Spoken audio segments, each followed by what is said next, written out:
Welcome to your reading. Thank you so much for being so patient. Okay, let's get everything. Let's make sure my hair looks normal. That's the most important thing. Then let's go ahead and turn on the timer. And all right, I got the chart pulled up. That is good. All right, so let's go ahead and share the screen to start off. Okay, here we are. So there's your chart in the middle there. Don't worry about the stuff around it.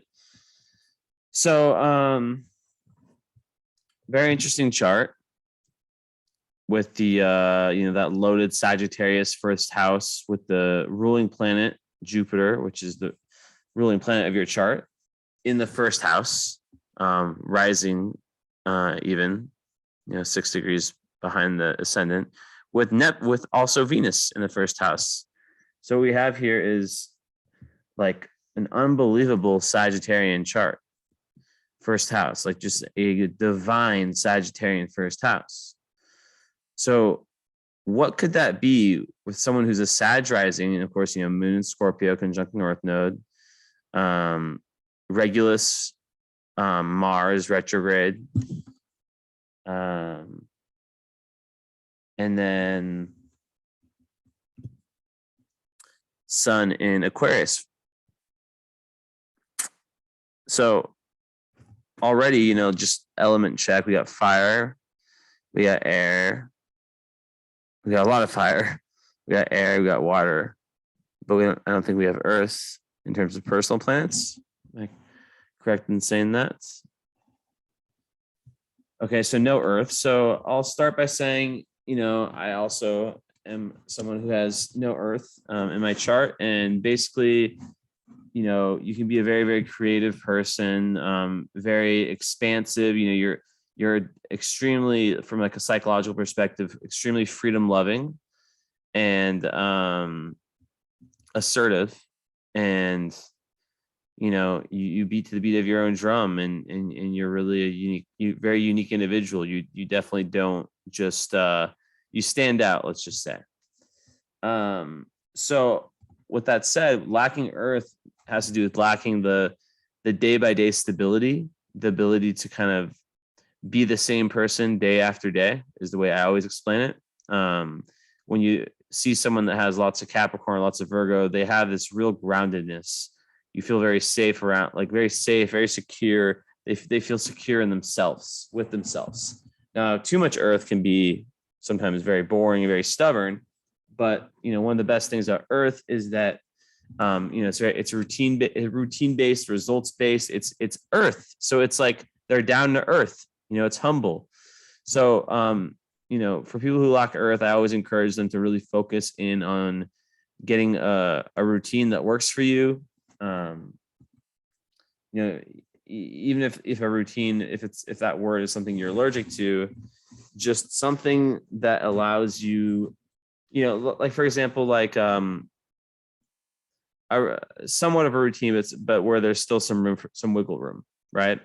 But like, try to organize your life as well as you can.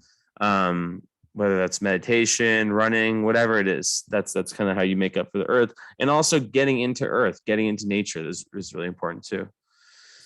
So, and yeah, getting into your body, like yoga, stuff like that, meditation, super important. So, okay. Back to the chart, or like what I was seeing in the chart. So the first house pops out. I mean, we've got all these planets here. I'll stop the share. I'll kind of go back and forth. So I haven't figured it out, but I also haven't looked into having like the screen show the chart, and then me have a tiny little window where you can see my face and also see both of us, like a split screen. Although it couldn't be that hard. Let me actually see one thing. Okay. Advanced sharing options.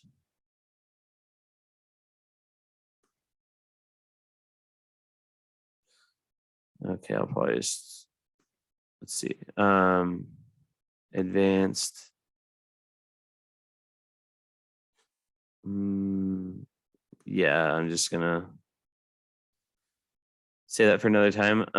Okay, so with this chart, we have a ton of expansive energy. So what happens when you combine the first house, which is Aries, right?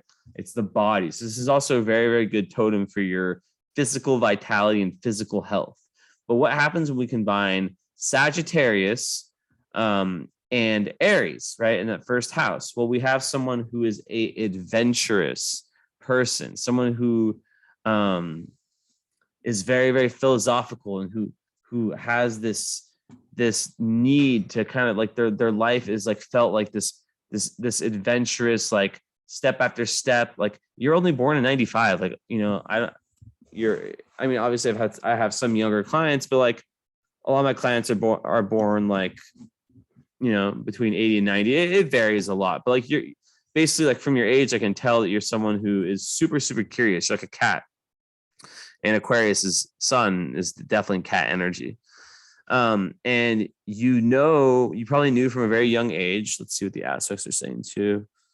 You might even be interested in astrology. I wouldn't be surprised if you were interested in astrology. And actually, I just remember I need to just make sure one thing really quick.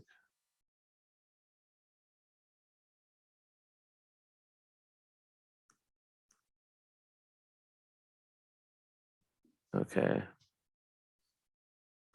I'm just checking. 1 second. I want to go to the email you sent me.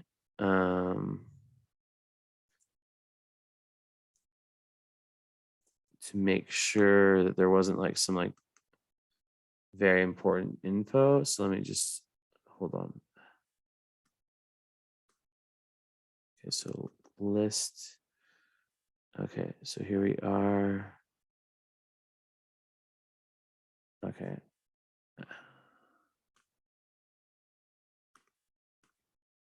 Let's go here, Gmail.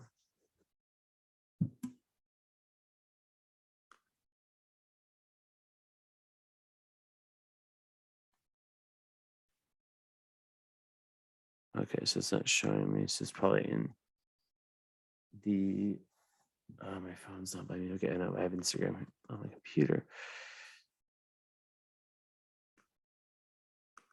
1 second, sorry about this.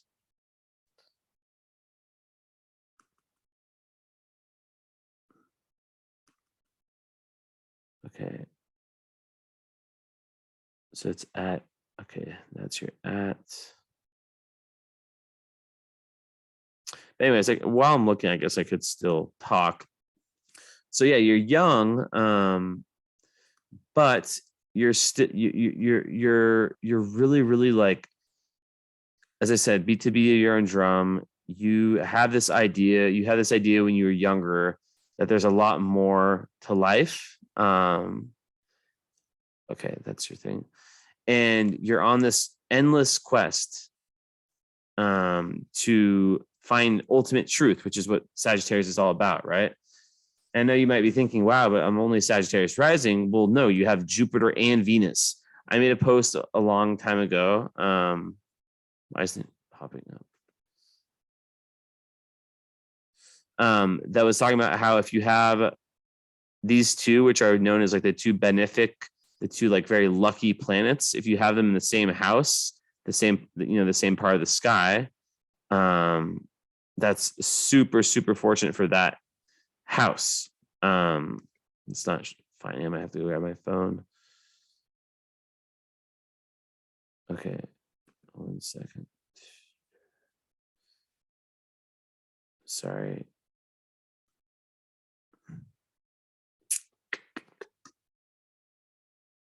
Actually, maybe I put you over here. Here's a cat. This is me. I just have so many messages. It's so hard to find, but I think I might be crazy, but I think that you had like a special request. And for some reason, on my computer, when I'm searching your name, it's not popping up. But I'll find it in 1 second. but yeah, so like, so with the energy, I'm just gonna do the reading, and then by the end, I'm just gonna go grab my phone, and I have it charging in the other room. I just have to like get my phone away from me sometimes. Okay, it is definitely not popping up. Wait, I think you messaged me recently.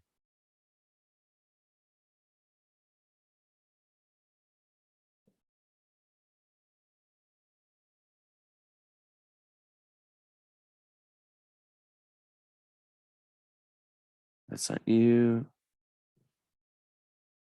Okay, I'm giving up in 12 seconds. Although I think it's like right around here.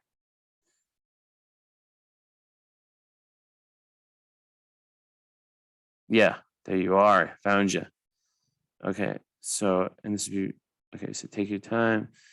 Blah, blah, blah, blah, blah. Okay, let's see. Did you say anything? No, you didn't. So I'm confusing you. Sorry, I have lots of these readings and it's confusing sometimes. And I had this feeling, but good thing I checked anyways.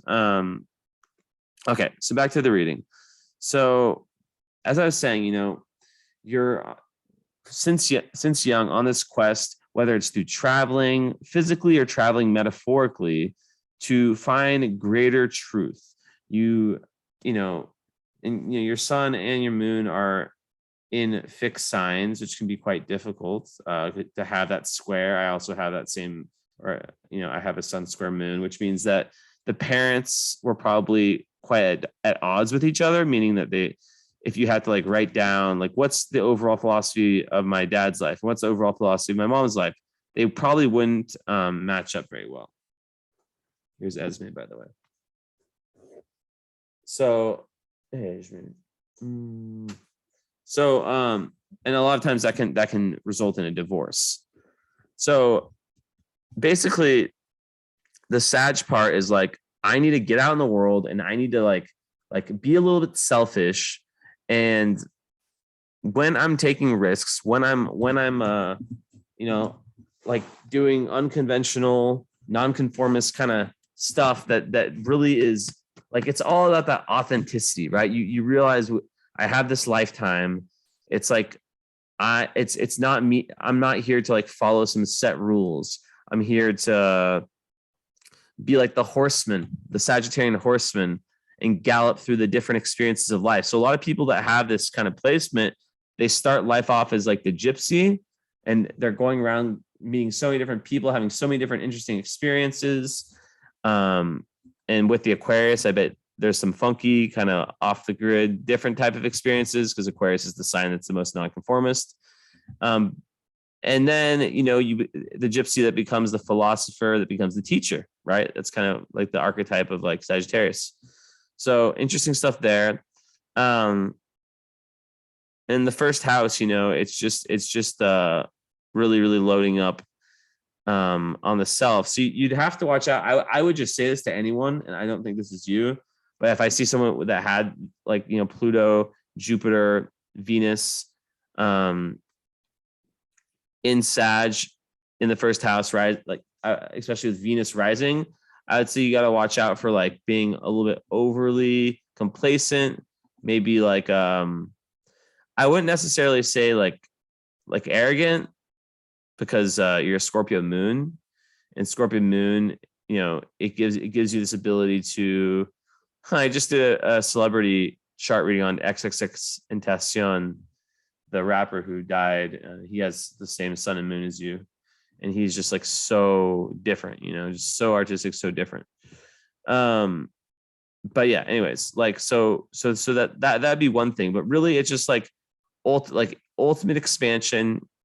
Jupiter, like ruling your first house, Sag ruling the first house, it means that your physical body, first house, is going to be on the run. It's going to be on the move, and you're going to like really put yourself in these types of situations, and you'll really meet life with like a ton of enthusiasm. And like I said, it's this like continuous adventure. Like what's next, right? And it's also important to really pay attention to the details as you go through life. So that's kind of like the rising energy, and it's made very, very strong. Your Sag energy is made very, very strong Like a lot of people like kind of emphasize the sun and moon more, which obviously I still am going to, but because your rising has all these first house planets, which I'll talk about more in detail later, it makes that Sag energy very, very prominent. So next, the fact that there's this sun in Aquarius, here we have someone who it's in the third house, someone who's really here to find their voice, to find their authentic voice. I could definitely see someone also like with that Mars placement, Regulus retrograde in a night chart, someone who I was talking to my friend who does Hellenistic astrology, and he was saying how that placement can be quite good, very, very good for success. Regulus, Mars, it's very strong to have a personal planet like Mars and Leo on Regulus, and it makes you just like a victor, like a winner, someone who just goes after what they get. But you might spend the first part of your life like really, really considering what is that thing I want, But when you do really put your mind on it, it's very easy for you to succeed. And with the sun in Aquarius, that's going to give you like a very humanitarian kind of way of looking at life.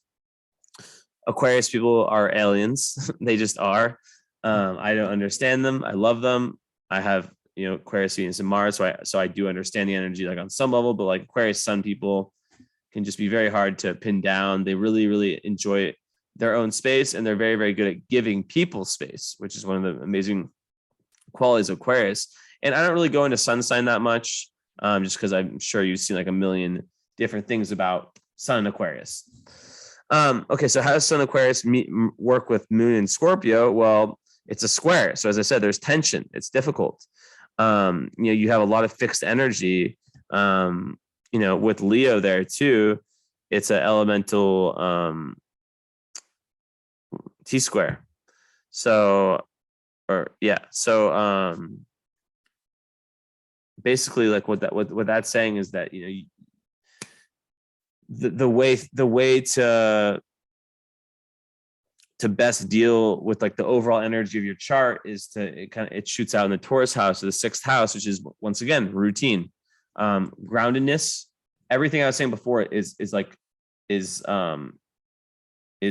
prominent and is exactly how you need to, like what you need in order to succeed and to be the best version of yourself, is that routine and that solidity and doing whatever it takes, whether it's that 10-minute meditation, that like little walk in the morning before you start your day, that routine that makes you feel grounded and good within your own body. It's Kundalini yoga. I don't know. It's different for everyone. We can definitely talk about it in the follow-up. Also, I don't do any research on my clients. I make a very big point of this. I even try not to look at. So I a few times I looked at photos, but then like I was like, I asked people to send me a face photo, but then I was like, you know what? No, I don't need that. I don't want to do that, because we can, I'd say 90% of people purchase readings with follow-up, so I get to see them anyways, and I get to kind of like, mix these two readings together. But just like by your vibe, how you spoke to me, like, oh, don't rush it, like that is so Aquarius Sag, and also so empathetic, like Scorpio Moon. And it really, this energy, it really opens up things for you, because you're very like I said, you're good at giving people space because you understand how important space is for you. So we're talking about this sun in the third house in Aquarius. Well, your Mercury is also there. So your thought, your way of communicating is going to be very original. It's going to be very future oriented. You might think of things, you might get downloads through your way of speaking or writing or speaking. You might like receive downloads from who knows where, from the guides, spirit. But just with Aquarius in general in the third house, that's the third house is Gemini. So it's like Gemini, a third house sun is someone who's going to have a real need to really like, so you have the Sagittarius energy, right? And your ascendant, which is all about, and your Mars in the ninth house, the house of Sagittarius. So that's about like this thing in your chart where you have the Gemini and the Sagittarius. Even though you don't have any planets in Gemini, you still have that axis, right? Because the third house rules Gemini, which is basically meaning that you need to go out and get the information, to be the social butterfly, to not just blindly trust things, and then tie everything together into one large philosophy. And then the large philosophy is what your whole life work, your dharma, what that all is based off of. And I'm just going to say that you have your midheaven, which is like, ruling. I'm trying to get my legs good. In Libra with Chiron there. So a lot of times when it's not uncommon for clients of mine who tend to be healers themselves to have Chiron on the midheaven, because midheaven, if you have a planet there or asteroid, it really can say a lot about your potential career. And as a wounded, with Chiron there, that's the healer asteroid of the wounded healer. So perhaps, in Virgo, you perhaps at some point in your life, it was just for sure really, really important, and probably continues to be very, very important for you to have that connection between heart chakra and throat chakra, and be able to communicate your true authentic self, which society tries just through indirect and direct, whether it's school when we're younger or our parents, they try to kind of put us in a box, right? Even as an astrologer, people try to put me in a box. The Aquarius is nah, it's not happening. So it's all about, I'm going to speak my truth without fear, right? And so that's really, really important. It can also make you kind of like a social butterfly. Aquarius is a very social sign. So you could be someone who thrives in when you're in constant communication. So this can also really, really, really be, I know you're probably still, I'm guessing you're still in the stage of trying to figure out your career. Well, anything where you definitely have the gift of gab, the ability to communicate. And you're super curious. I think you're very, very intuitive, which is what I'm getting to next, which is the moon sign. So I have no idea what you know about astrology, no idea. But if you follow me for a significant amount of time, you know that the sun sign, your Aquarius, is just as important, just as important as that is your moon sign, Scorpio. Now, your moon is very special because it's in Scorpio in the 12th house. So this is a very, very, very psychic placement. I don't say that often. I just did a post recently of various psychic placements. And the reason for that is that, so first of all, moon in Scorpio, let's just say it is not an easy moon sign.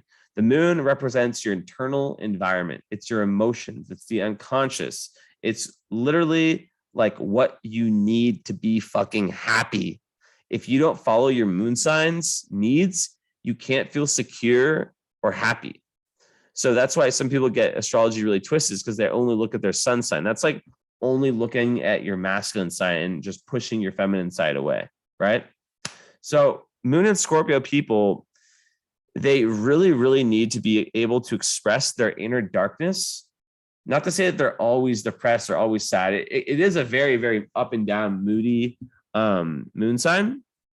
It's also very mystical, though. Very, very mystical, very tapped into the collective unconscious, very tapped into the zeitgeist. Very witch energy I'm sensing from your chart. I'm totally sensing witch energy and extreme manifesting powers. That's what I'm sensing from that Sagittarius first house. And your Venus is on my moon. So interesting. I always tend to have these types of connections with clients, where I'm okay, I see why you felt called to get the reading from me. It's just very interesting. Astrology kind of explains everything. But okay, so moon Scorpio, you need to be able to so moon is very important for relationships too, right? And you basically always need to be able to share all of whatever you're feeling with the people you're around. You can't be around fake people. And Aquarius already is quirky outwardly, and you're gonna just be someone that's probably just going through lots, maybe there's one part of you, and this is the split, right, between the Aquarius and the Scorpio that's so difficult, is that the Aquarius wants to be social, talking to all different people from all different walks of life, But the Scorpio moon doesn't trust so easily. In fact, it can be a bit cynical. At its lowest, it can be manipulative and use its enhanced emotional powers and emotional intelligence and in intuition, this ability to see through people and to see like it can use that to kind of get its way, right? Like it's very powerful. So it's like with great risk, or like, you know, with what's the Spider-Man line, comes great reward or whatever. I'm so bad. I butcher every fucking quote I've ever done. With great power comes great responsibility. Yeah. So that's Scorpio moon. You know, you are Scorpio moon people are most definitely like, they can be very emotionally reactive too. Like they can be triggered really, really easily. So it's this karmic moon sign. Like I would say Scorpio and Capricorn are the two most karmic moon signs that push people.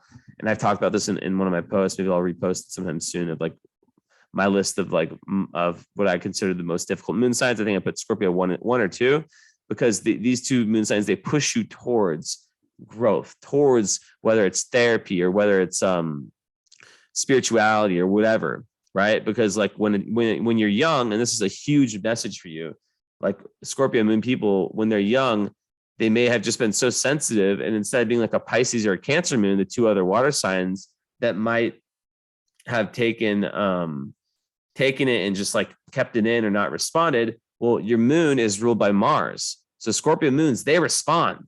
So they feel the like sensitive, but they also respond.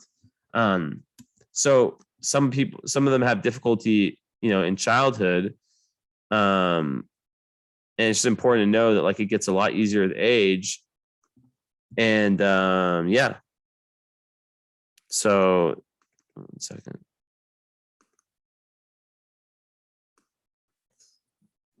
Yeah, so that's really interesting there. And why you have Antares conjunct Jupiter. That's amazing. We'll talk about that after. But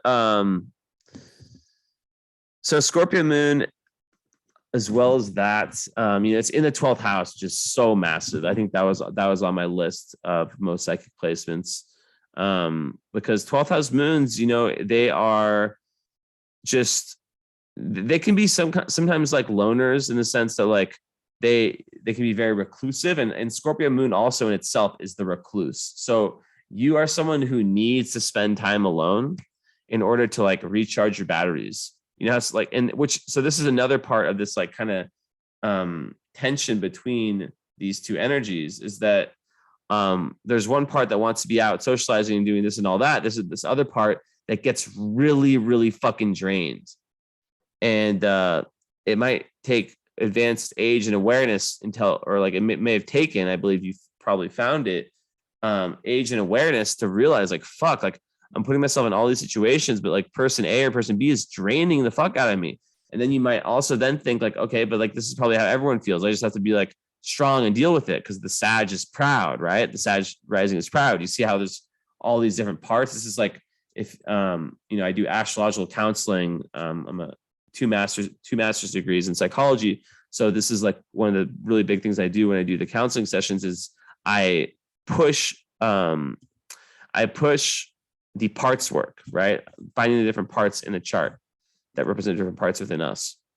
So it's very interesting. That Scorpio part is not very trusting, and it needs to spend time alone to recharge its batteries. If it doesn't, it can sometimes like cling on, because it's such an open, like the boundaries between you and other people just don't exist. So like you can like literally feel other people's emotions, which makes you such an amazing therapist. Like you're made to be a therapist or an astrologer, like something where like, or anything, even business, right? Like you have so much emotional and intuitive intelligence. But it's about trusting that voice, trusting that and working on it. You're still super, super young. It's also very secretive. Scorpio moon is very secretive. So and it can make it really difficult to be vulnerable emotionally, even though it is. So it's like, imagine it's like so sensitive. So that makes it really important, the kind of partner you choose. Because like Scorpio moons can be very vindicative at times if they're hurt. They like, the whole thing about Scorpio, it knows how to sting and it never forgets. So it's very important to like find someone that you really, really, really, really trust, and that there's not one sliver of a doubt in terms of their integrity and their character.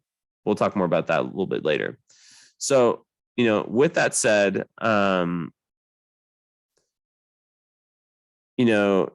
Scorpio moons under stress, sometimes they can have like a need for like emotional intensity, which can come out in their relationships. But really, the best thing about Scorpio moon is that it's about, it's in its fall position, so it is a difficult position, but it's about death, rebirth, emotional death, rebirth, and transformation. So you are literally here to have these like different events that might be brought on by different aspects of your chart, like your Mars, that might be difficult. Maybe it's your parents, who knows, or your early conditioning, that push you into situations where you literally have to shed your snake, like be like a snake shedding skin, and just like mature and like let go of old parts of you, to where on a like a unconscious emotional level, there is such a gap between like these, like you could like separate your life into different eras. Like, oh, when I was this age to this age, like I know everyone can do that, but like people that have Scorpio or the 8th house emphasized have this to a larger degree, where you can like separate, oh, and like I can't even recognize who I was at this part of my life, right? Like to some people, it's like it can feel like they were an actor acting, like that old version of you was like an actor acting as you.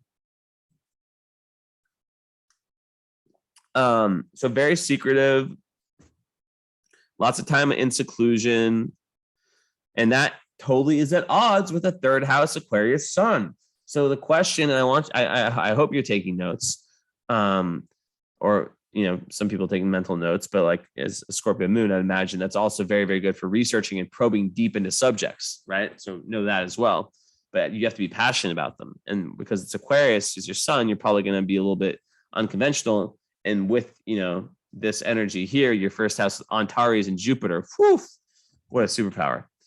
Antares is one of the 4 fixed stars, one of the 4 stars of Persia, royal stars of Persia.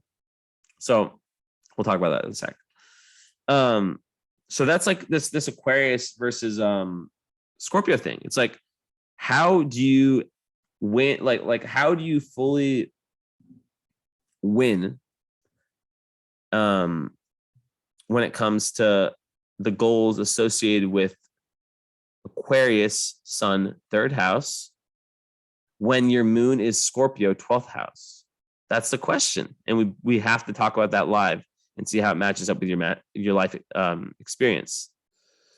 Lots of people with Scorpio moon in the 12th house, they're working behind the scenes, like if it's in hospitals, libraries, museums, archives, isolated positions in remote places.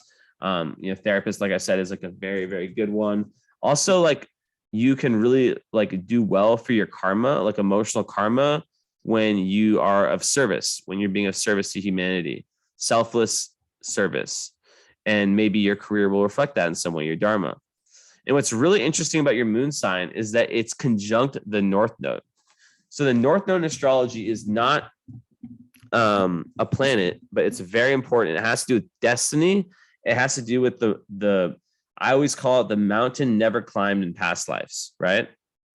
So when it's in Scorpio in the 12th house, it's literally asking you in this lifetime to become a witch.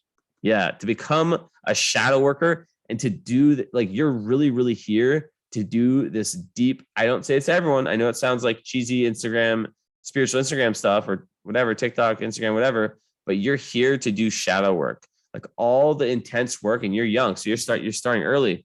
Like all the work will pay off. It's so based on your past lives, like the 12th house. Like you're bringing in emotional baggage from past lives. So a big thing is to learn to incorporate change into your life, right? Because like with the South Node, which represents like your past life tendency in Taurus, there can be a tendency to avoid like change and risk and kind of stick with what's known and what's easy, right? And also sticking in the 6th house, sticking to like the earthly realms. In this life, you're meant to really open up to the spiritual realm, so the endless ocean of what is. So it's very interesting. And also, you should message me.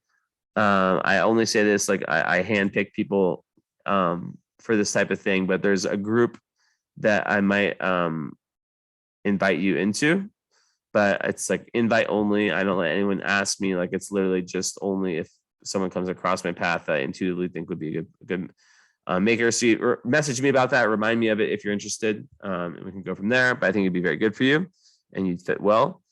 But essentially, like, yeah, Scorpio Moon is very, very intense. So in partnerships, like, imagine like it can be up and down. It can be so up and down that you need a partner that's like a rock, as I said before. But yeah, with the North Node, the past life tendency can be to really resist change, to kind of be happy with what is, and to push, and it's pushed you away from that deep emotional, like going into the shadowy parts of yourself, to those dark parts, to the stuff that people don't really want to look at. It's really easy. Like, think of like the girl who lives in Boulder, Colorado, who just goes to yoga. I mean, I used to live there, so I'm biased, but who just goes to like yoga every day, who has like a really, really nice house. Like, there's literally just like no, just stays there. Doesn't like really expose herself to people from different cultures. Like, that's not you. That's like the opposite of you. You're here to take risks, like good risks, healthy risks, and to really, like, especially on an emotional level. And a lot of that has to do with vulnerability and the ability to express your emotions, which can be difficult.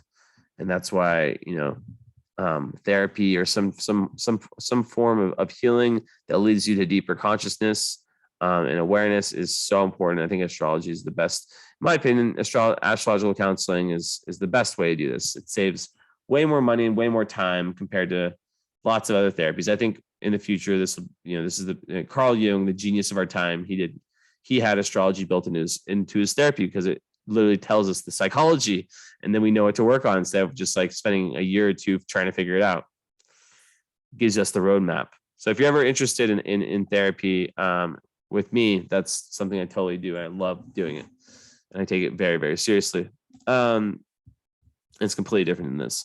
But yeah, so in this life, it's about like remaining open to new possibilities, and just like, yes, like stripping away at the old and making room for the new. So this can really have to do with people. So I want to talk about not just relationships, friendships, just people in general.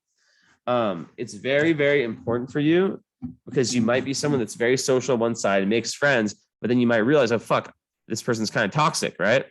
Because of that social part of you. So it's very important for you to learn early on how to make boundaries with people, because you are way more affected by energies than other people are. Even though you have this and this is what's difficult about your chart, is that you don't show this side. This is a very secret side. Very few people have seen this part of you. It's very secretive. Externally, you're this fun-loving, gregarious Sagittarian that smiley probably, but within there's this deep wisdom, mystic, witch energy.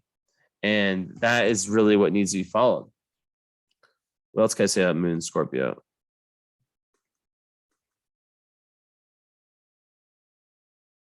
Also, the birth could have been traumatic, like with the mother. Like sometimes this happens to Scorpios. Or the mother could have been going through like a tough time or an actual physical issue with the birth. And also there could have been like, usually 12th house moon has to do with like issues with the mom. So maybe your mom was like very possessive. Maybe she was absent. Maybe she was weak. And also, like, it could be like it's mom or whoever it's usually the mom. It's whoever the least dominant parent was. So yeah. And when 12th house, like even when you're surrounded by other people, you find your own secret world and you love to retreat. But I'm here to tell you that that's a very, very good thing. And it's a very, very needed thing. And for you, my thing would be, how can we find a mix between these two different parts? Boundaries is one thing, learning how to communicate boundaries, and learning that, you don't really have Libra in your chart that I've seen. Yeah, just your midheaven. However, it's still so important to learn how to just be like, you know what? like, I'm not doing this. So like learning to say no. Like once you start doing it, it just gets easier and easier. Let's see. Okay. So I'll pull the chart back up for a moment. Why not? Actually, let's not do that yet. Am I too zoomed in? I love doing these on my couch instead of my desk. Sometimes, yeah, it looks fine in the camera. I still read. They were so red earlier. I was like allergic. No, they're not so bad. Kind of a little bit here. Okay. So let's get rid of these. Okay, so with the moon, okay, I like that. So I don't. So you're very lucky. Your moon doesn't have any difficult aspects to it, which is usually like if you see my recent posts, that's the most difficult thing in astrology is when you have like an outer planet in square opposition, or even a close quincunx, in some cases a conjunction to your moon. So your moon is actually trine by Saturn, which is a very positive, smooth flowing one. So that's very, very good. So you're getting all this positive karmic cosmic encouragement forward towards that evolution. And I would ask of you for homework to really dig deep into watching YouTube videos about Scorpio Moon, because it goes really, really deep. And just hearing different people's take on it.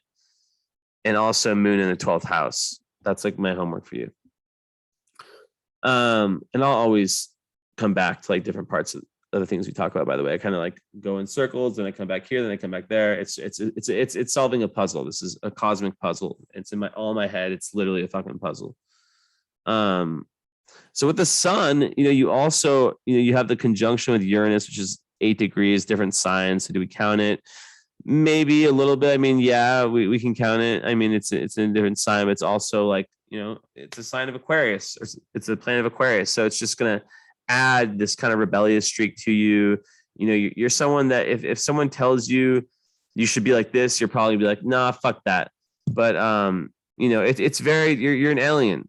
I know there's some astrologers that tell everyone that they're an alien, but like you are an alien for sure, a starseed. So now, I just want to say that you are an incredibly, incredibly, incredibly lucky person, and luck is karmic. You have Antares, which I'm going to pull up really quickly. Antares, which is one of the 4 royal stars of Persia. You have it conjunct Jupiter in the 1st fucking house. So 1 second.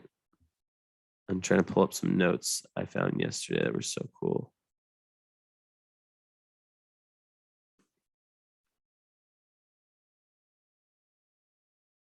No, this isn't it. Oh, did I lose it? That'd be so sad. That would be so, so, so sad.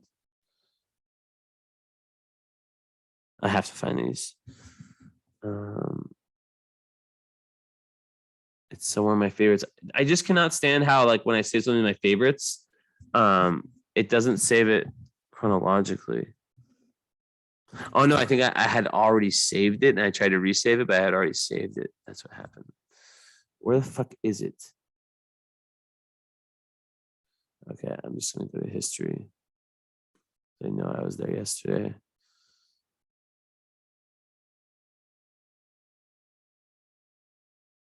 Okay, I think around here.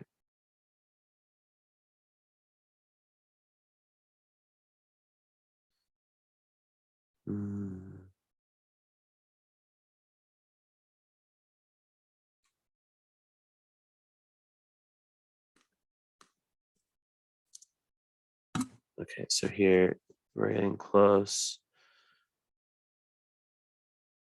Okay, here it is. I found it.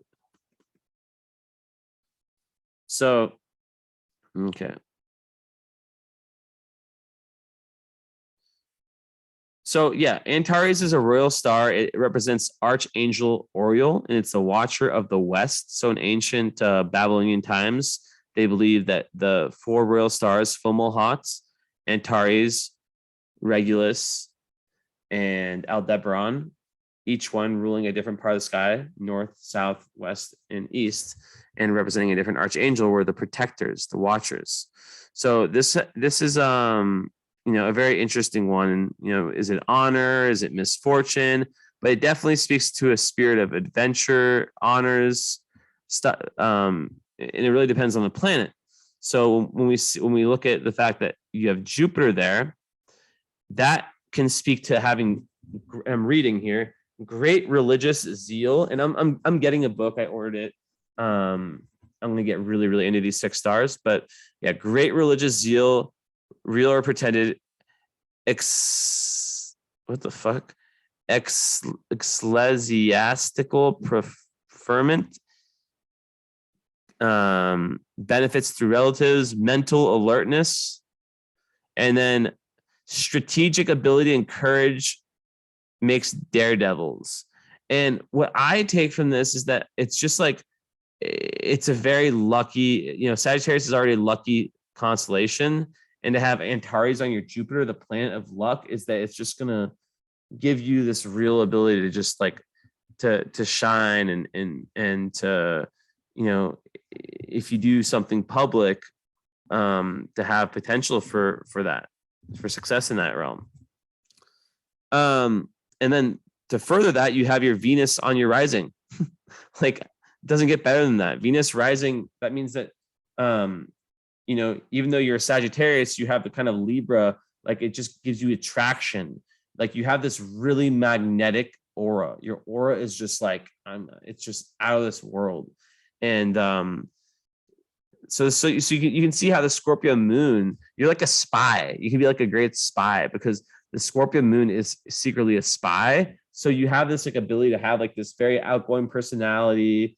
Like it can, but you might be a little bit shy. I doubt you're that shy because of this energy, but I have to see what aspects there are to these Mercury and stuff. But like the Scorpio Moon is so hidden. It's so fucking hidden. And you're really, really meant to dive into deep spiritual realms of this lifetime and go on tons of different adventures through different cultures and different types of philosophies. Just read. If there's something that like your intuition says, oh, I should learn about this, or I should have a reading from this guy, or I should do this with this, like blah, blah, blah, blah, whatever it tells you, go after that because it's usually right. And I think also with Antares Jupiter, I just think it's giving you luck and expansion when it comes to like victories, just victories in general. Like, not to say that you'd be fighting, but just like, but I'm gonna know a lot more about that in the coming months whenever I receive that goddamn book, which could be a while, even though it's only coming from Bulgaria. Okay, moving on. We can pretty much like talk about love life stuff, which we already have. So obviously, like, with the moon where it is, like you need to kind of like be heard. You need to have someone that can. And I just had a client who had a Scorpio moon is similar. It's just like you need to be able to express yourself in all your moods. But your moon doesn't have any difficult aspects, so it's not like the hardest Scorpio moon. I mean, it's in the 12th house though, so you also have to really watch out for self-sabotaging yourself. That's a huge thing, and a lot of that comes from that whole boundaries and maybe not in keeping loose boundaries. But with Venus rising, I mean, that's going to make you very attractive. It's going to give you like this aura that makes people very, very attracted to you and very, very like they want to they trust you, like a very loving personality, a very, very bubbly and warm personality, very, very popular, super popular with Jupiter and Venus in the first house. You also have Pluto at 0 degrees Sagittarius, so it's like that's 0 critical degree, 0 degree Pluto. That's kind of speaking about how it's kind of like a new journey for you in this quest for truth.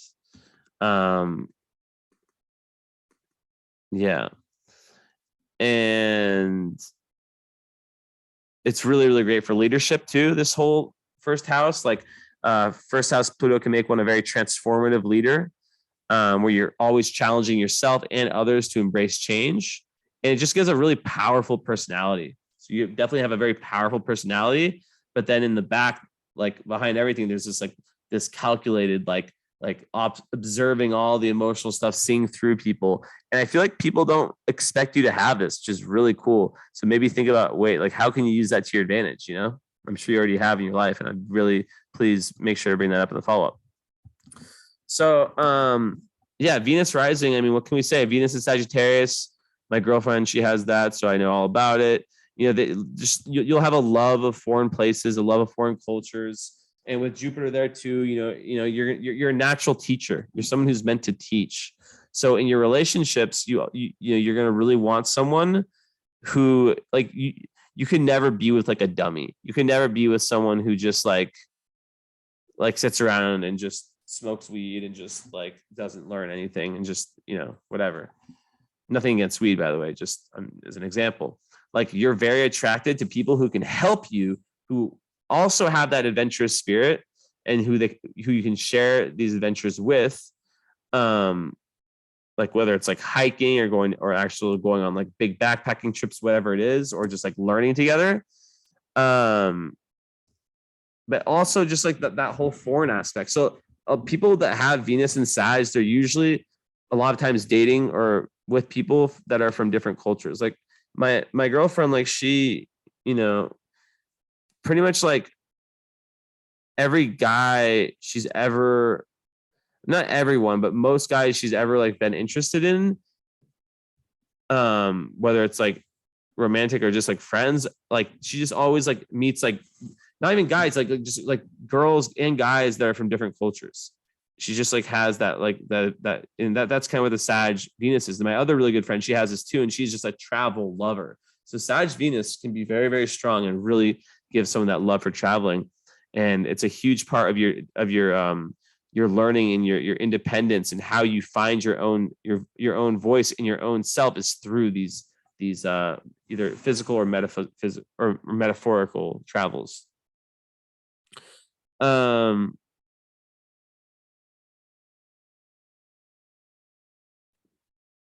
So you do have one of the really difficult. Okay, so you have Mars square Pluto, which is in my difficult list. I should probably get my phone, but whatever. I can still talk about that with my phone. But yeah, so with love, right? So you're gonna need someone, basically you might attract someone that doesn't understand that Scorpio Moon part of yourself. So it's being able to communicate what that means. In your own words, look, I know I seem this, I am part of me is this way, but I also have this other part that, needs alone time, that needs this and that, and everything I talked about before with the Scorpio Moon, that can be very moody, right? It can be volatile potentially. It's which energy? I want to learn about metaphysics. I want to grow spiritually, and I want to grow in the Sagittarian, philosophically. So that's important. But yeah, Venus and Sag, so love of foreign cultures, foreign foods, foreign everything, and just maybe not necessarily that you would be with someone that's older, but you might want to be with someone that has kind of life experience and that can really, really teach you. And a lot of times that's older people, not so old, but you get what I'm saying. And then you have Venus and Juno. So that's super interesting. So you have Venus and Juno. So Juno is the asteroid of marriage and higher. It's kind of what we really look for in other. And to have that in right 1 degree away from your Venus, or half a degree away from your Venus, is doubling down on the fact that you are looking for that kind of Sagittarius, that kind of partner in adventure crime per se. And also I really, really want to emphasize that you're really looking for a partner that has a common belief system or vision of life that you have. And you really, another thing is extremely important that you have this freedom in your relationships, your romantic relationship or ships. You need freedom to explore the world. You may not even want to Well, but here's another thing that's really interesting between the Scorpio and the Aquarius parts of you is that Aquarius is very detached. So Aquarius are infamous for like being very, very humanitarian and like caring so much about like world causes. But then when it comes to their close relationships, they're aloof. But the Scorpio is the most intimate sign. It's the most like two souls becoming one. So it's very, very, very like intimate and like soulmate oriented. So how do those two work together? So that's another thing with the love stuff. But yeah, the Juno there, it's just basically saying like, you want someone with common belief system, where you can explore the world together, literally and philosophically. And then, in the first house, that Juno in the first house, you're looking for someone who's adventurous, right?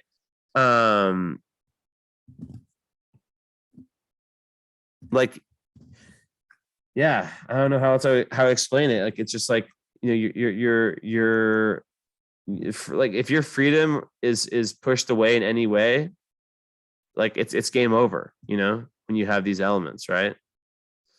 And Venus in the first house gives a very strong ability to express beauty and love, and like I said, makes you very attractive. And gives a very calm, very harmonious demeanor. So you're very unintimidating. So that's super, super good for so many careers. You can't even imagine how big of a blessing it is for popularity and success to have Venus rising.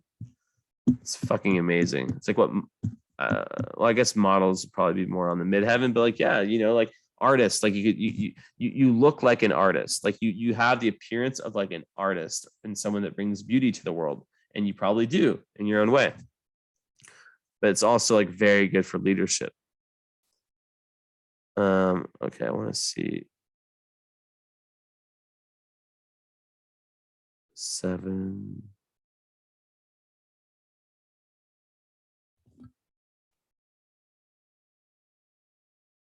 Okay. So 4.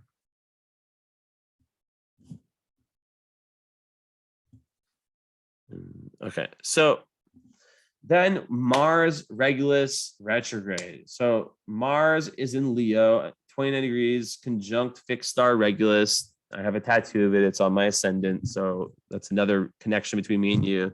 And basically it's on the 10th house cusp. I mean, in the fixed signs or whole signs. Basically what that's saying, and it's square Pluto. And before I actually go into that, let's see, Venus. Is it unaspected? Wow. Yeah. Am I seeing this correctly?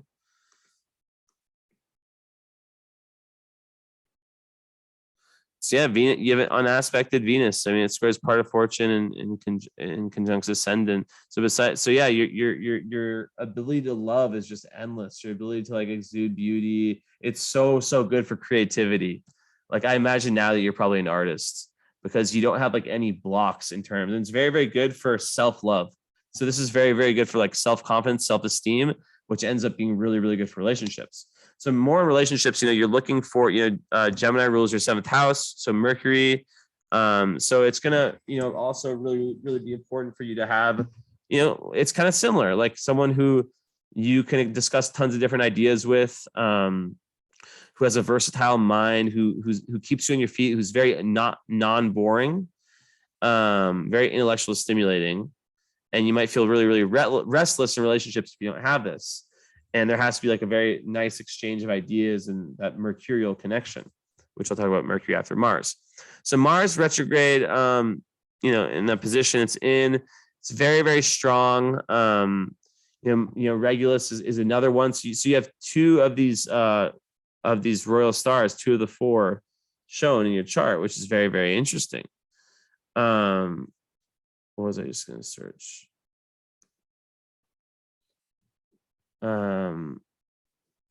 Okay, yeah. So Regulus is like the brightest star in Leo. It is like this. It creates. It's the star. It creates stars. It creates superstars.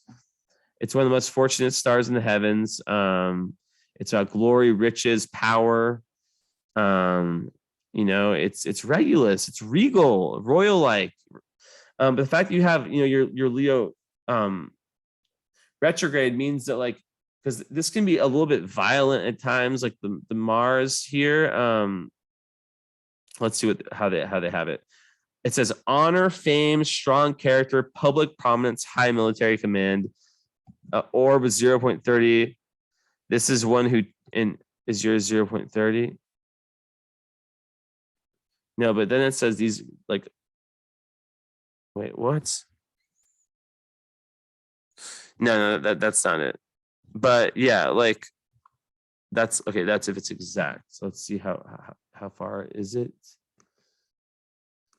from.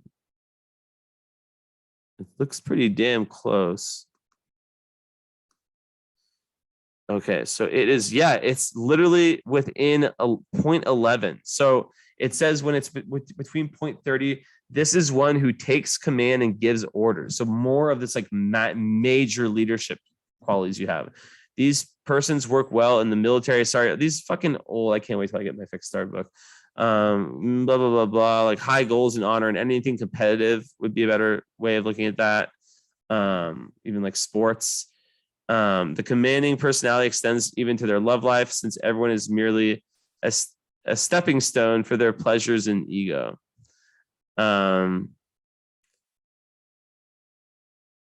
Or yeah, and Sun conjunct Mars conjunct Regulus. Okay, that's not what you have. So I don't know about that last part, but basically all I'm saying, because it is retrograde, is that you're thinking about things deeper. You're thinking about things deeper, and you are, instead of being like kind of like sometimes Leo, let's just talk about Leo Mars. Like you'll look for, a lot of times Mars is what the female looks for, if she's heterosexual in a male's chart, and she'll look for some a male who is assertive and who has these regal features. But yeah, there's a strong sense to really like express yourself creatively, and it's in the 9th house. So it's like, once again, you have this like impetus, this power that's pushing you to study and, or not study, to, well, yeah, kind of study and travel, to travel metaphorically and physically. Like you're on this quest to explore the higher meaning of life. And Mars is that, like, that power. It's like, it's that energy that pushes you forward. So to have that there is doubling down on this. And yeah, the strong need to express your personal creativity. And because it's so close, there could be fame of some sort. I'm just saying. If you found your passion and you pursue it with this like fixed, because you have fixed energies in your chart, right? But remember, I told you Taurus, even though it's your south node, is so important in this chart, because that energy is what you're really here. Like you really need to learn about balancing and about that earth element, or else you can kind of like just like start too many things at once, be your own worst enemy with the moon. And sometimes people with a first house like yours can kind of, I don't know, get a little bit complacent in life. Let's just say, like things come to them. But so just like you are such a manifester. And when you take risks in your life, which, is a huge part of your journey, which I've already talked about, when you take risks, whether they're spiritual, emotional, especially emotional, physical, you will be rewarded. That's literally what that Jupiter Antares, it's that guardian angel watching after you. It's beautiful, beautiful, beautiful, beautiful.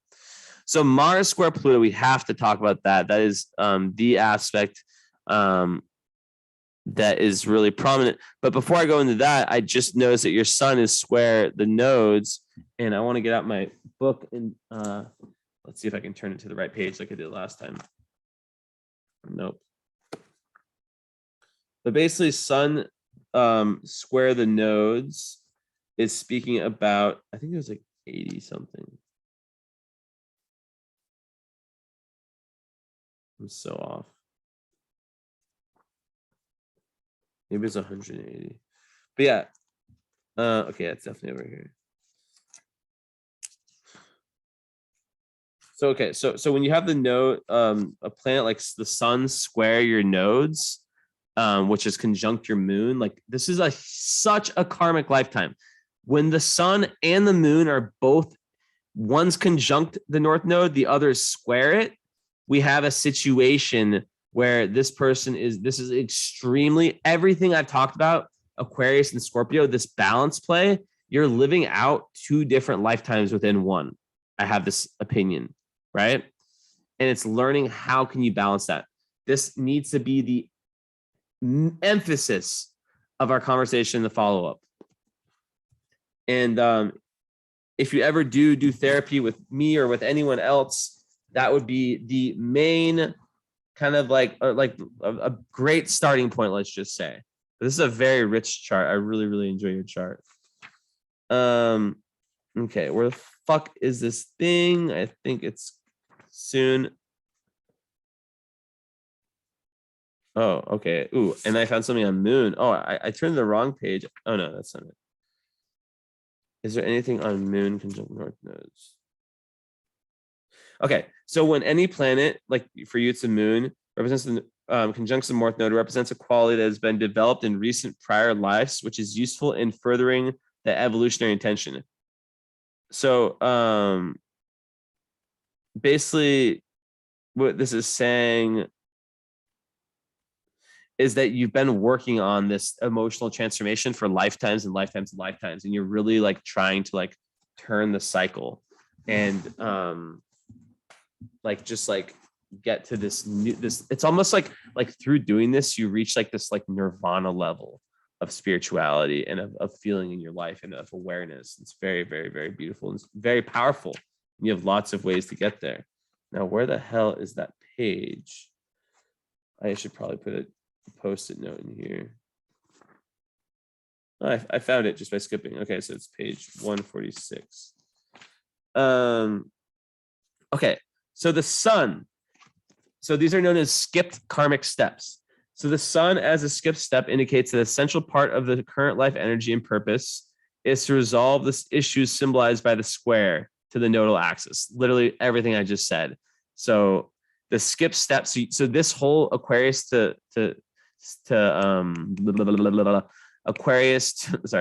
whole Aquarius to Scorpio thing is very based on past lives. Very interesting. So through house and sign and through the node, it resolves through. So this, and that's like 3rd to 12th house. Like how can one be social, but also like, you know, be very spiritual and have their own boundary, you know, like live in their own world and all that stuff I talked about. And I think that the answer is through being a therapist or doing something that's similar to that. I'm not saying do that for sure, but your midheaven is also in Libra, which is like all, you know, therapy, relationship therapy. That's like that's like the one thing I could think of that could be a natural talent that could take care of both of those. Because, you know, you could be like a different kind of niche type of therapist, you know, and maybe you've already chose your profession. I mean, shit, you already are 27. So yeah, I don't know. That's just something that came to me. You're older than I gave you credit for. For some reason, I thought I just was like, oh, she's a baby, but no, I always forget that I'm actually old. I'm 32. I always forget. I think I'm like 25. Okay. Anyways, so this placement indicates the current life as the critical one for the resolution of the unresolved material. This material is experienced in this life as part of the core nature of the individuality and sense of personal meaning. Wow. So this material is experienced in this life as part of the core nature of the individuality and the sense of personal meaning. This placement has echoes of the symbolism of the hero's journey, the Joseph Campbell, the hero with 1,000 faces. I'm sure you've seen that documentary of Joseph Campbell. If you haven't, the hero's journey, it just talks about how in different cultures for all time, there's these common archetypes, these common themes of the hero's journey. I highly, I don't know what the documentary is called or the film, you should watch it if you haven't seen it. And it can involve the individual having to create or maintain a personal vision in isolation or in conflict with others around them in their life. As such, it represents a challenge to individuate. Super, super interesting. I'm going to save this page. So that besides that, though, like, you know, there's not really much going on with the sun or the moon, which is a good thing. I mean, it's really like to me telling me that you're here to focus on this. But before I move too much in that direction. I do want to say a few other things about love. And we'll talk about the Mars square Pluto.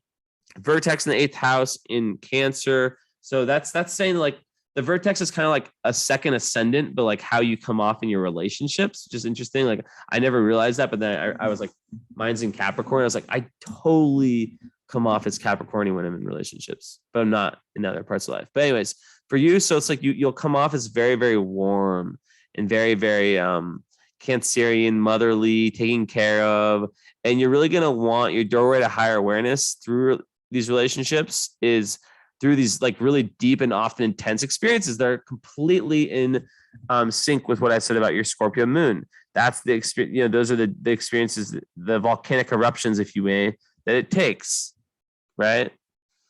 So also you might be very interested in like studies of life after death and anything related to like the esoteric and stuff like that.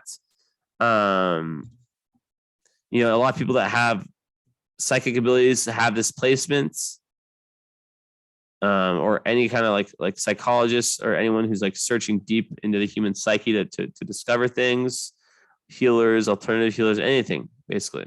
And then the anti-vertex, which is in the opposite sign of Capricorn, will bring you to those with a like really stable and secure kind of grounding nature in times of stress. And these people can really help you stabilize while you're like going through these really intense experiences. That's kind of doubling down what I was saying before. Really interesting.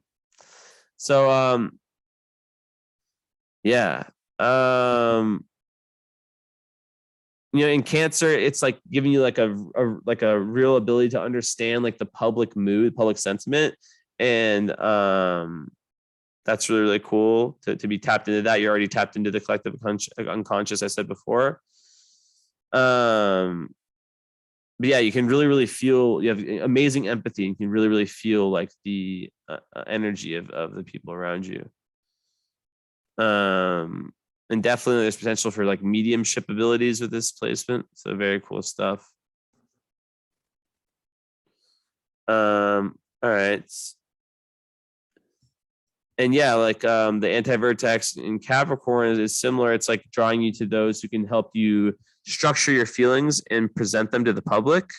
It's like writing, acting, healing are also like different venues that can be chosen.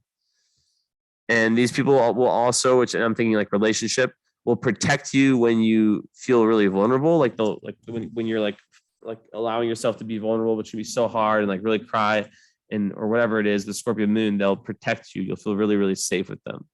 So at times of important changes in your life, those with the sign Cancer or the moon, like strongly placed in their chart, will be drawn to you. And they will comfort, nurture, and protect you.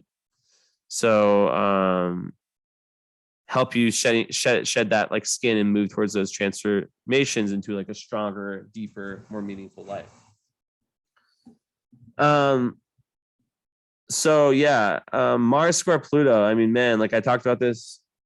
I was looking at my phone, but I have my Instagram. I can pull it up here. It's a tough one. So this is like one of the most like kind of gnarly, difficult aspects. I want to say like first of all, it gives tremendous firepower. Like it's just like a volcano, but there's like this massive need for an outlet, and it can make someone super, super, super competitive, and sometimes it can make someone so competitive that they're willing to kind of step on other people to kind of get to where they need to get. One quick second. Hold on.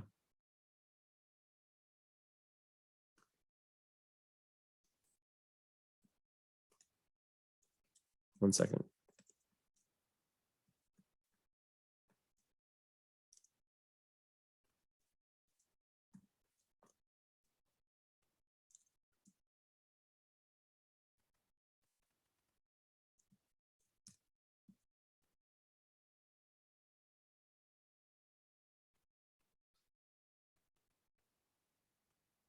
One sec.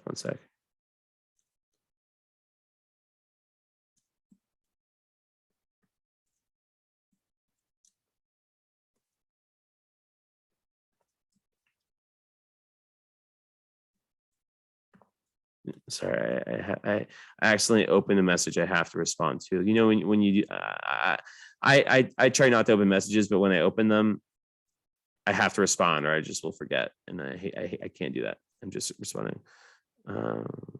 Teaching lessons. Okay, so that's done. Next, okay, so I was looking for my post.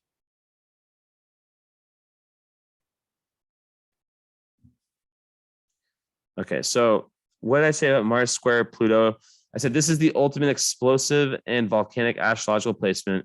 I think the square is harder, which is when you have than the opposition, but both are rough. Essentially, this creates a strong desire to assert dominance and creates a strong desire to assert dominance and achieve a position of power in life. It can be very positive, but this person can be aggressive and hard to deal with. These are people who need. Wait, what just happened? Oh my God, did I post this incorrectly? Yo. Oh my God, I missed the fucking slide. And I posted this 11 hours ago. One second, I'm so sorry. I can probably just pause this recording. Oh my God. Okay. I can't believe I just freaking did that. But anyways, okay. So this is the second part that I wrote about the Mars square Pluto. So these are people who need to work out and sweat.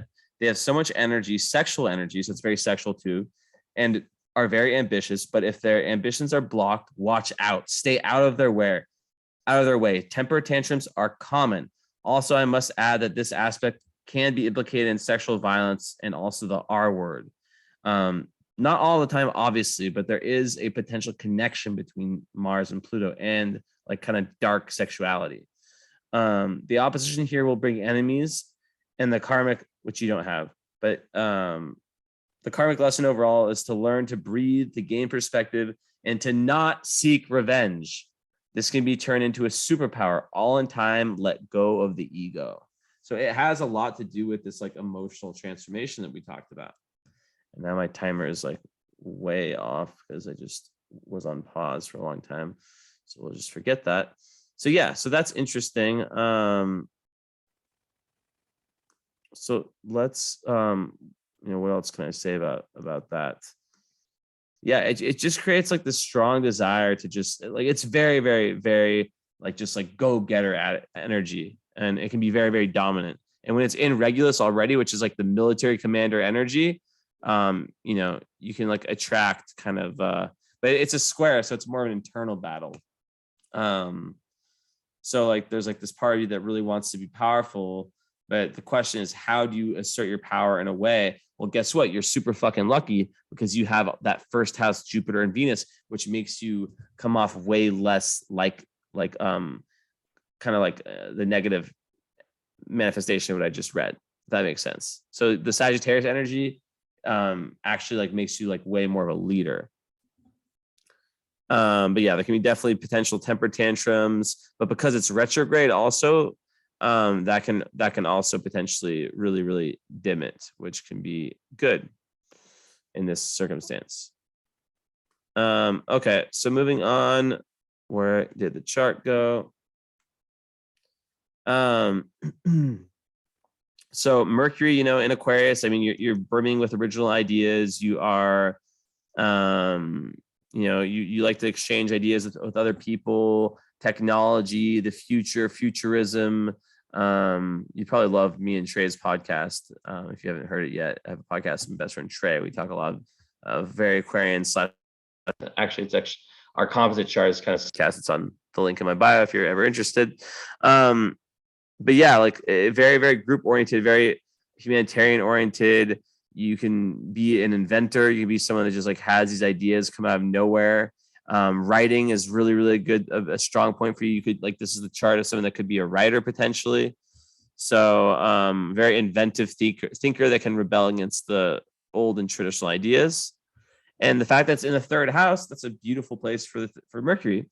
And it makes you really excel in all forms of communication, which is like a huge part of your chart, right? So it makes you very intelligent, quick-witted, quick learner, talkative, and also really want to study a variety of subjects. Like, it's the kind of person like finishes high school in 3 years or something like that, potentially. And then Mercury is, wow, unaspected Mercury. So you just go. So you might actually be someone that's I wrote about unaspected Mercury. There's no checks. So you have an unaspected Venus and unaspected Mercury. So there's not really, you're very free. Your chart's very, very free. Besides this Mars square Pluto and this moon in the 12th house, it's almost like it's clearing up a lot of the karma, so you can really focus on the 12th house Scorpio moon. That's like the huge karmic impetus. So it's almost like your guides are like, okay, we're gonna make other parts of your chart a little bit easier. Not all of them, because you have Saturn in the 4th house, which we're talking about next. In order for you to resolve this epic square between Scorpio and Aquarius. That's karmic as hell. So moving on. Yeah. Okay. So Jupiter, we talked about it's in Sagittarius. That's just like, the expansive person, the teacher, larger than life presence, ability to inspire others, kind of like a preacher teacher energy. And it gives just a love for adventure, philosophy. It's in its best position, which is known as being called indignity, Jupiter in Sagittarius. So it makes you like a Jupiterian to the point where you're just like, you're someone who just like has luck, has prosperity, sees the big picture. That's a huge thing for you, is being able to zoom out and see the big picture and then think, how does this connect to this, like that. You love learning, you love wisdom. So Saturn in the 4th house conjunct the part of fortune. To me, this is very interesting, the part of fortune's there. But basically what it's saying is that you had a difficult childhood where you may have felt a lot of potentially rejection, restriction, not really like emotional support. Maybe your mother was like quite secretive and cold. It can result in feeling a lack of firm footing in life. And you can totally build up a really solid foundation through your own hard work. And that's just really, really important for you to do this. Lots of famous people have like Saturn, like, in a tough position or like Capricorn planets like that.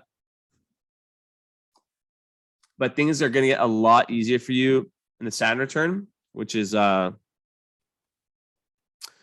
don't know, not that, like, maybe like another year or two. I mean, what, it's at 10.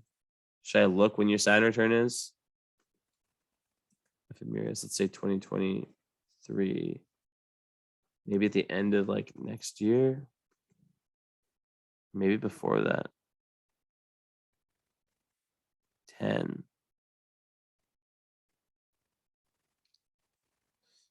Nope, because retrograde. So it gets close in 2023, but the closest it gets is 7 in June. So it's not quite. So it's going to be 2024 is when your Saturn return is going to start.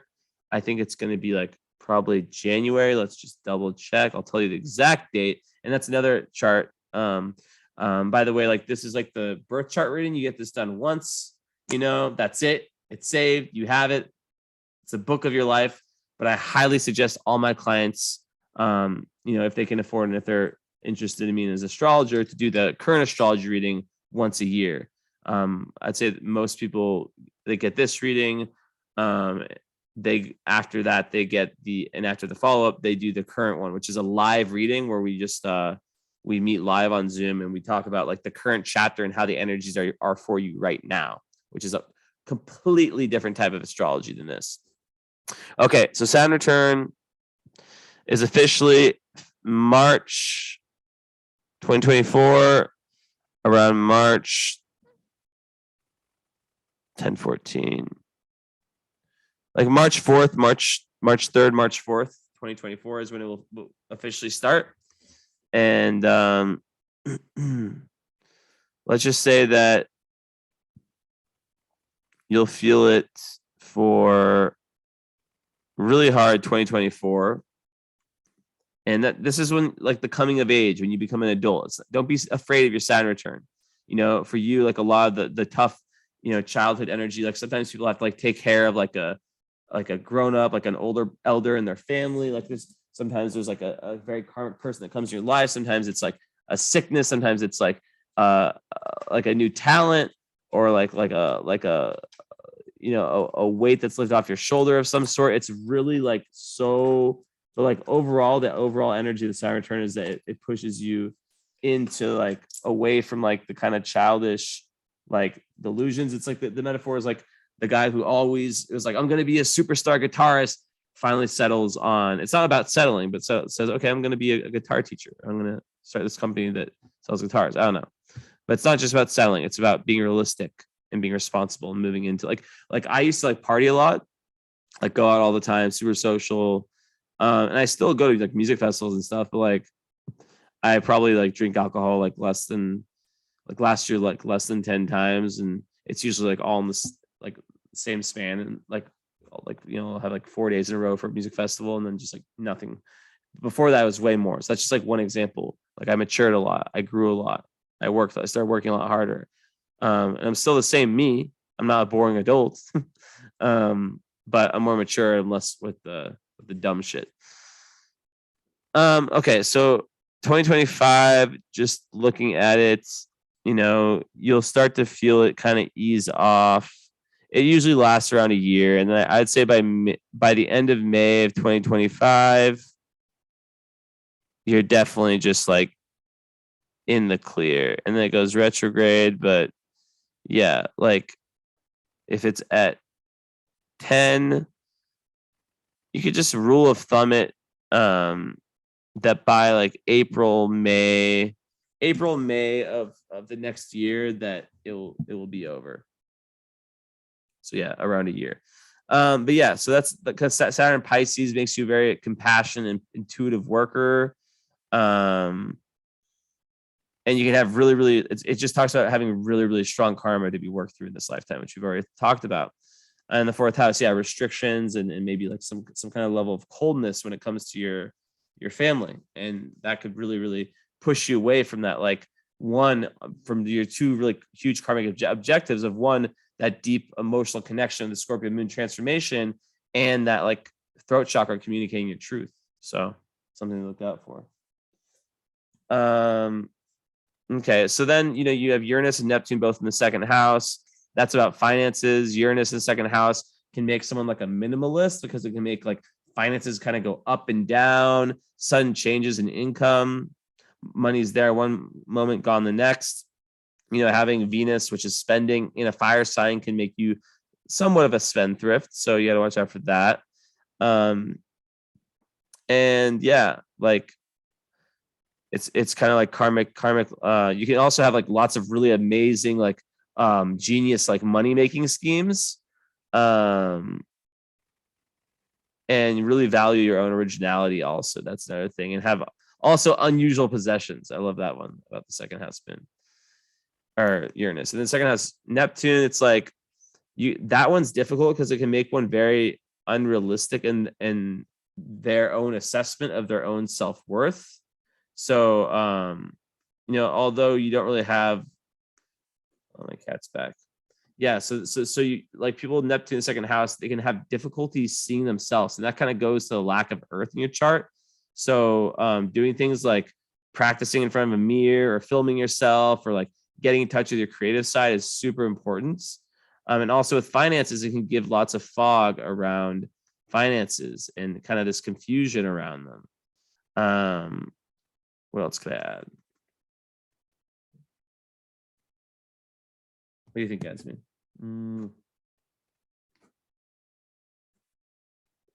So yeah, it can make someone quite careless about money. So you have to watch out for like how you spend. Also, undervaluation of your own work and not charging what you deserve is another potential. And people with this, like they spend stuff like money on like the arts. They really like to spend the arts, and yeah, it can really like luxury and fine things.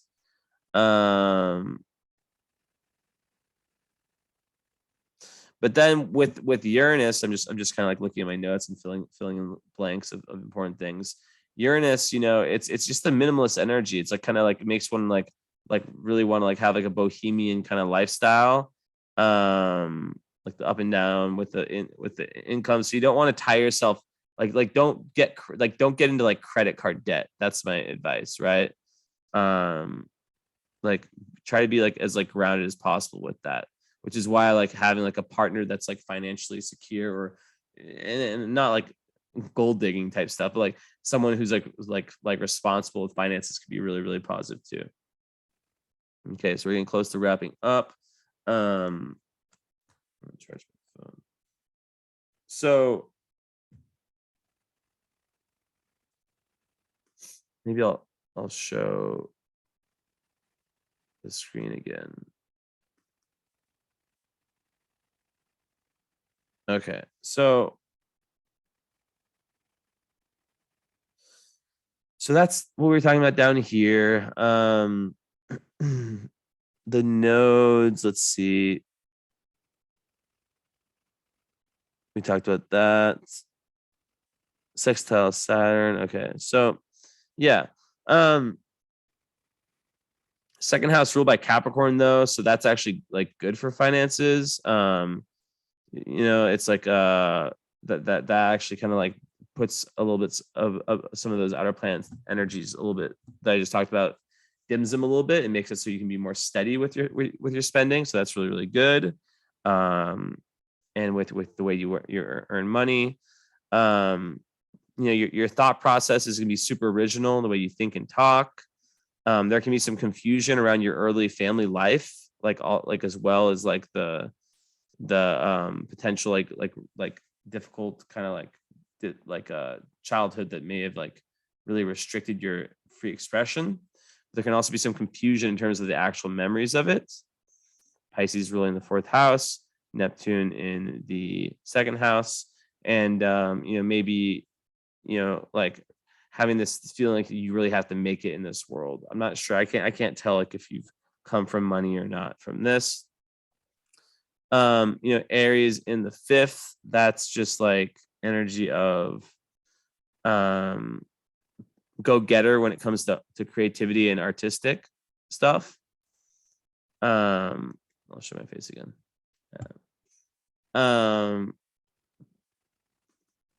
And yeah, just like really, really loving new games, spontaneity, creative projects. Then you have Taurus 6th. That really talks about how your daily life really needs to reflect a practical routine. And I've talked about that enough. And your South Node there is talking about like how in past lives, I already talked about that enough. I don't really want to re-say it, but like kind of like the been there, done that we spoke about before. Gemini 7th house, I talked about that, like kind of like needing the dexterity and the interesting partner. So then Cancer in 8th house, Black Moon Lilith in Cancer, you have to watch out for like being emotionally manipulative for sure. That's when you definitely need to watch out for. And using like your advanced emotional, I've already talked about this, your advanced emotional like kind of understanding to kind of like, I don't know, hurt people or like use against people or like self-victimize or like just be like super afraid to trust, like the crab, the Cancer crab, the metaphor of like crawling back inside its shell when it's been hurt and never trust again. So that's really important. Leo ruling the 9th house. That just speaks to like this fiery love of exploration of the world. You have fun traveling. It's beautiful energy. You may even want to like study abroad, like that kind of thing. It's like just so much expansiveness and fun and joy comes from that. Virgo ruling the 10th house. That just makes one very hardworking. You can be a little bit perfectionist when it comes to your career, but with all the other parts of your chart, I don't see that being an issue. And liking to be recognized for your high standards at your work. Then the last planet I'll talk about, our last point, is you have your 11th house midheaven with Chiron there. Actually, I kind of talked about it, but Chiron in the 10th house in Virgo, that can actually like push you back in your career, because you can suffer from feelings of like inadequacy when it comes to career and like your dharma and like what you're here to really do. So it's really important to like break out of that thinking, like feeling like your worth is not being recognized, and it can make one really unsure of their career path. So it's all about finding that voice and following that heart. And this is definitely someone who can be like a teacher, a healer type thing. So then we go back to Chiron and Virgo. That talks about how there's like a strong link between emotional problems and physical health.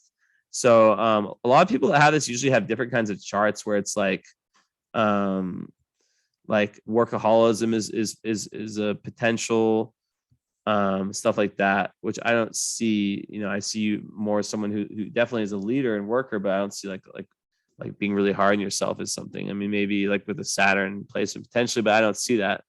But yeah, just like you could also fear emotions,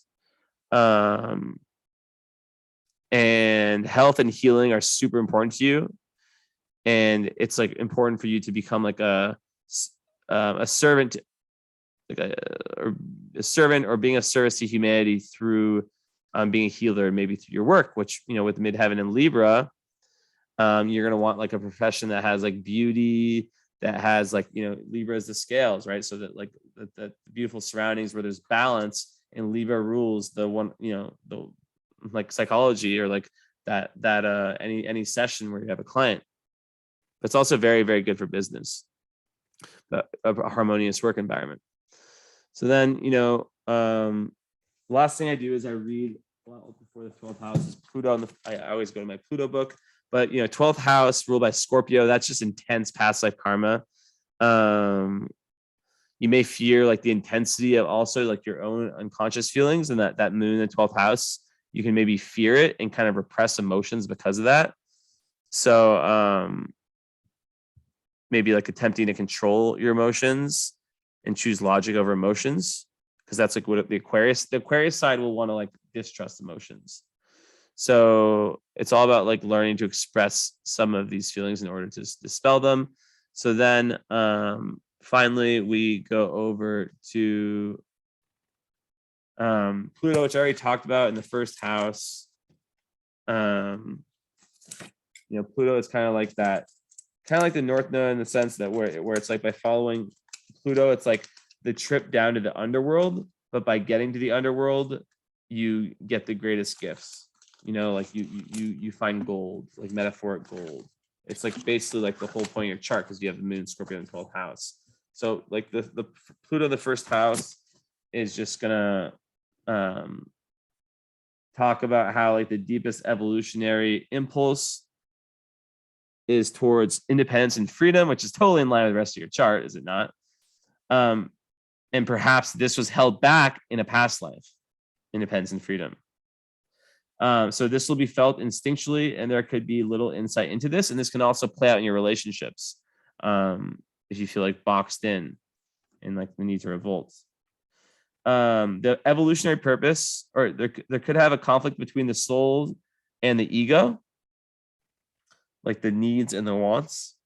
The evolutionary purpose is to search for the self, for the fulfillment of one's individual potential.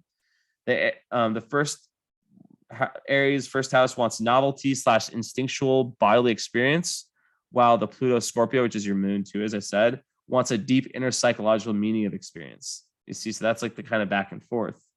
So there can be repressed rage against the self or other, inner fear of imprisonment in relationships, which I just mentioned.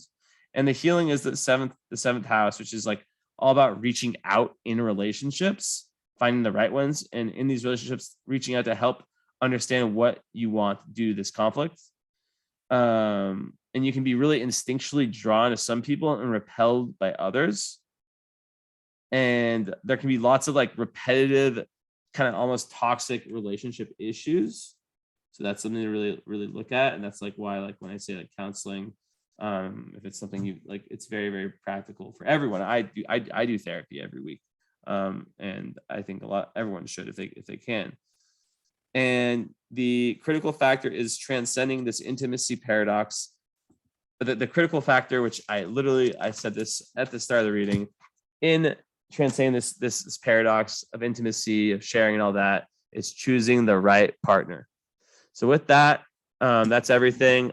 I have no idea how long this was, probably like an hour and at least under 2 hours, but I hope you enjoyed. I felt really, really good about this reading. I look forward to our follow-up.